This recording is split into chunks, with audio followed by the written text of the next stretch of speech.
During winter, you should have a clear view from this point across the snow-covered river valley, taking in the skyline of downtown Edmonton, the white, soaring arches of the Walterdale Bridge, the jagged, frozen North Saskatchewan River, and to the west of the bridge, the stately dome of the Alberta Legislature, built in 1907. During the winter, temperatures in this valley can go well below minus 30 degrees Celsius.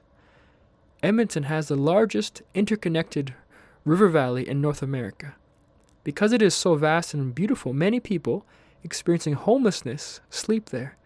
Johnny Lee is an environmental and social justice activist, and here is part of his story. Welcome, relatives. Come, have a look-see at my favorite room in the house. This valley to Edmonton's North Saskatchewan River has been a sanctuary for thousands over the years, as it's been mine, with countless hours spent enjoying the view, the space, and time for reflection.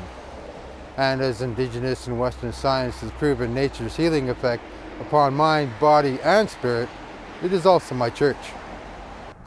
Right now I want to tell a story similar to many who wind up sleeping rough outdoors in your modern-day civilization. I myself went 7 months to mid-November sleeping in a tent just down there, near the riverbank, sort of like the ancestors. I even had a coyote visit my camp from time to time. However, my story, as is with many of my people, isn't so historically romantic. Because even though street life may have afforded some measure of freedom and contentment, I was still homeless in my own homeland. In the near 22 years since I first started down the path of what could only be called learning through suffering, I probably had a place I could honestly call my own for only 4 of those years. 7 years on the street and over a decade staying with siblings for the first couple, to continually bouncing between friends and acquaintances from then on, as all remaining ties to family had been severed. This type of situation is what is known as the hidden homeless, and more often than not can be even more stressful than living on the streets.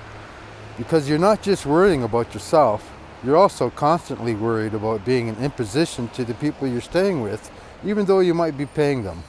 Or perhaps sometimes, depending on the kind of friends, becoming a target for exploitation. In Edmonton, around 2,700 people experience chronic homelessness, and an estimated 20,400 households are or are in danger of being part of the hidden homeless. Even though only 5% of Edmonton's population is Indigenous, almost 50% of those experiencing homelessness are Indigenous like Johnny. The next stop looks at the history of this area. What do you know about the history of the River Valley? Do you know any famous settlers? How about any famous Indigenous people? Go east to your next stop on the corner of 99th Street.